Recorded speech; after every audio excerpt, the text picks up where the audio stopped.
Hi everyone, and welcome to Training for Life Redeemed. I'm your host Dan. Today I'm with my father David Jackson. Today we are diving into Matthew chapter 24 as we continue our series of the book of Matthew. And chapter 24, if you've read chapter 24 anytime recently, you'll understand that chapter 24 is generally quite difficult to work out what it means. Highly debated about what is talking about which aspect of time. So we're going to walk you through the three major events that Jesus is going to be talking about. Dad, let's start with the kind of basic one, the one the disciples asked for, right? They came and they asked him when Jerusalem was going to be destroyed, right? Because he told them that, look at this beautiful temple, not one rock's going to be left on top of another. And having been there and seen what the Romans did to the temple and seen, those big rocks that have been pushed off the side of the cliff. They did a good job, I think, of destroying that. So Jesus then tells them when that's going to happen, right?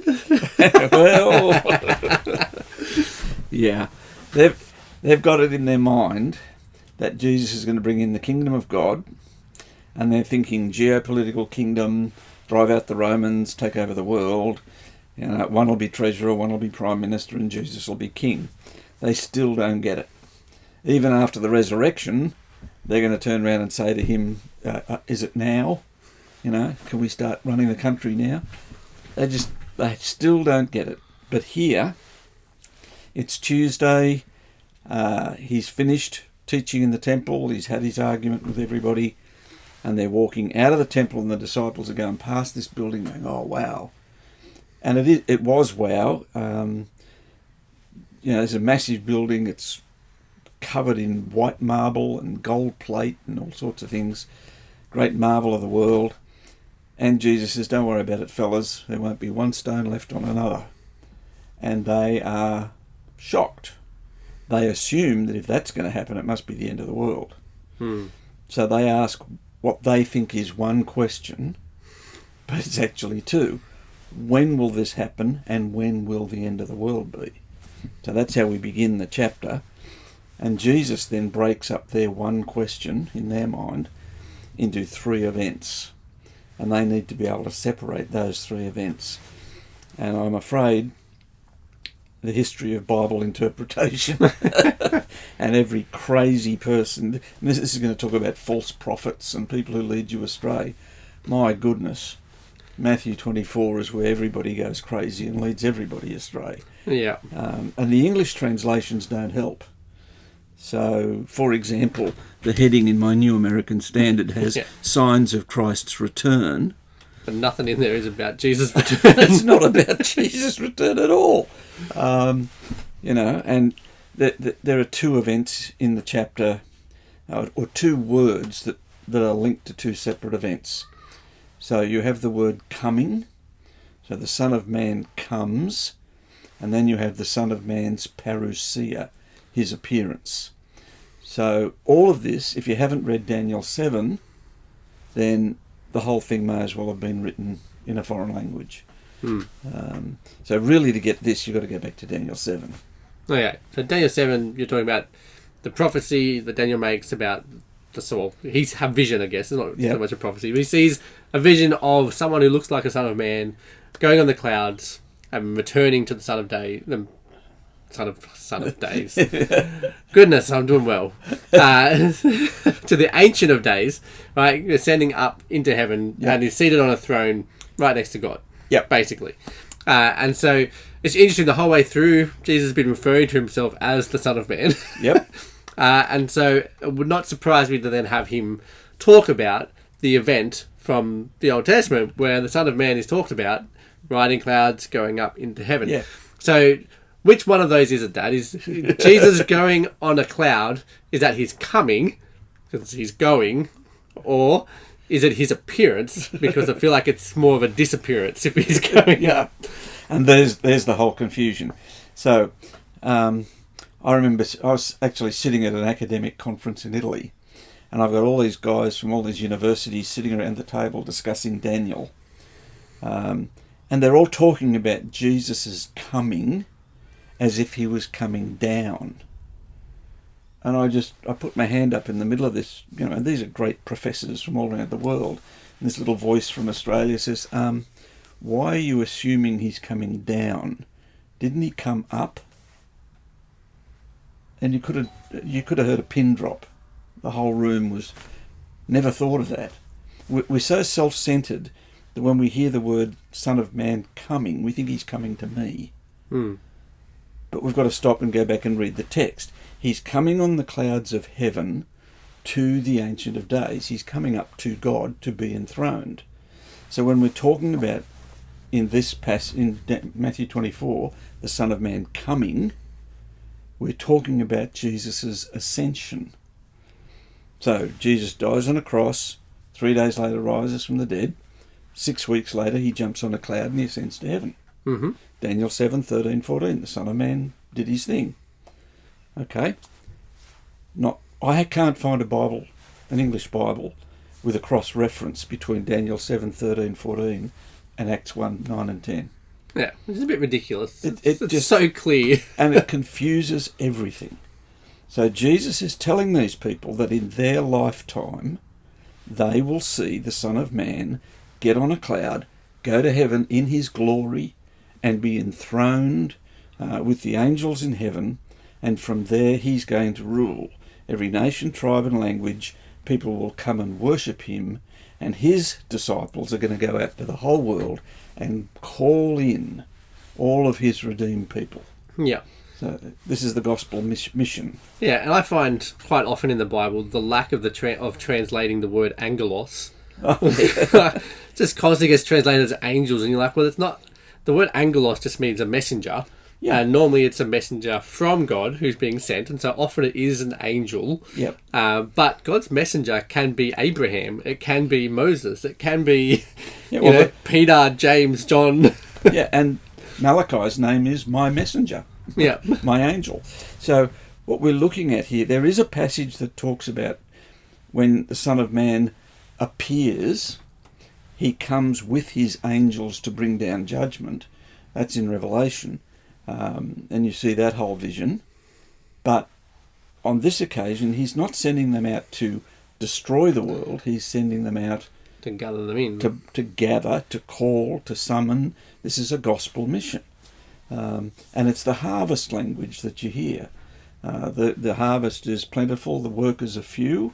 Call on the Father to send out more messengers. That's what's going on. So we've got to picture Jesus coming out of the temple, walking across the Kidron Valley, sitting down on a rock somewhere on the Mount of Olives, looking straight back at the temple, and trying to explain to these guys what's going to happen during the rest of their lifetime, because they've got to be ready to have all of their thinking just totally upended. Yeah. And you were saying, look, we were chatting before we did this, and you were saying that the parable of learning stuff from the fig tree, it's not the parable, but learning from the fig tree that, when you see it budding, you know that it's going to produce fruit, and you know these things are going to happen, right? It's just predictive, right? And anyone who's Mediterranean and has a fig tree in their backyard knows exactly what we're talking about. Yep. And so when that comes then to Jesus saying, because take the lesson from that, when you see these things happen, know that it's about to happen, right? Yeah. And he's got a lot of instructions in here about, going and hiding and running away when this destruction's coming. Yeah. Because it is, when you look at history, it is absolutely terrible what the Romans end up doing. Yeah. And what the Jews are doing, trying to get away from it, etc. And it's really it's very clear judgment language. I think, just going to turn over here and have a look at verse 29 when it talks about the sun being darkened, the moon not giving its light, the stars falling from the sky. The same language is used in the Old Testament for the judgment when Babylon come and destroy Jerusalem. That's right. And then you've got this language being used here, which, if you've been listening to our last 2 episodes, Jesus has been talking to the Jewish leaders, telling them that they're about to get judged for what they're about to do to him. And we've got all these parables of essentially God sending his message, sending off and destroying the city where these guys were because they weren't giving back to God what was due to God. When the stewards don't rebel against him and kill the prophets and kill the son, he's going to come in and destroy their city. And he's told them that repeatedly. But now the disciples have got to get their head around what he's been talking about. Yeah. And that's a bit of a challenge. This language of, the sun will be dark and the moon going to be dark and the stars don't fall out of the sky. I mean, for heaven's sake. It's like the language in Acts chapter, in Joel. The sun will be darkened and the moon will turn to blood. Yeah. Now, anybody who knows the superstitions of the day knows that if you see any of these are omens, and you're supposed to go, ooh, the oogly googlies in the sky have got it for us, right? So, we're worried about, we're watching the stars, we're reading our horoscopes, we're doing all of this. And he's saying all of that is just going to collapse. Every bad omen you've ever dreamed of is going to land on your head on the same day. Now, let me take a couple of those. My favourite is in Acts 2, in Joel. If the sun is darkened, we normally think of an eclipse. Yep. And everybody's, immediately going out and sacrificing birds to, whatever statue they've got hanging around. Yep. There's a thing called a blood moon. Yep. We all know blood moons. They happen regularly. Go out there, the moon turns absolutely blood red. That's an eclipse of the moon. Well, here's the geometry of that. You can't have the moon block out the sun from the earth and the earth block out the sun from the moon at the same time. The physics just doesn't work, right? Yep. But if you want to talk about omens, he's saying, mate, when God's judgment falls, think of every bad omen you've ever dreamed of. It's going to land right on your head, only worse. This is the fall of all the powers, the authorities, the things you put your faith in, and they're going to come crashing down on your head because the Son of Man is going to be enthroned in heaven and he's taking over and replacing all of this. It's an exciting picture. Okay. So you mentioned that there's the coming of Jesus, but the other word, parousia, the appearance stuff. Yep. So does that mean that if the coming is going up and Jesus' ascension, and that then means everything's happening in this lifetime, we have the judgment of Jerusalem. Yep. So when does Jesus then switch over to talking about his appearance, which I can only presume is his next coming, which hasn't happened yet? That's right. So there's a switch in verse 35. So in verse 34, he says, this generation will not pass away till all these things take place. And then in verse 35 he says, heaven and earth will pass away, my words won't, but of that day, that's the day when heaven and earth passes away, I don't even know when it's going to happen. So the fall of Jerusalem, you can see that coming. And when you see it coming, go. Run for your life. But the second coming, what we call the second coming, the appearance, judgment day, you won't see that coming. That's going to be a shocker. And God has planned it because he's going to catch you either being faithful or not. And you have to be prepared for that. And that's as long as you've got. He's going to delay that day because we've got to spend that time going out and telling the whole world, giving them an informed choice so that they can come to Christ before judgment falls. Later on in the Bible, he'll tell us that he has set that day for a time to give people room to repent. So this is the grace of God, but we don't know that day, but you can see the fall of Jerusalem coming a mile away. And what do? I mean, when Jesus comes back, there's no point, running from your house. You can't head for the hills. That's not going to do you any good. But if the Romans are coming, fast as you can. So it's a grand scene. So one of the other things that we've messed around with is this little passage about Noah and the flood. So Jesus says that in the second coming, his parousia is going to be like the days of the flood. Well, the flood was a judgment. He baptized the world in water, washed it clean, and started again. But that's a warning. The final judgment is a baptism of fire. Yeah. So when that comes, that is the end of the world. But you get this interesting language. When that day comes, some will be taken and some will be left. Now, we get the idea. A guy's actually made millions of dollars writing a bunch of books called Left Behind, right? Here's a problem with that little series of books, Left Behind. Who's left and who's taken? The ones who are taken are the ones who are dead. Okay? The flood takes them away.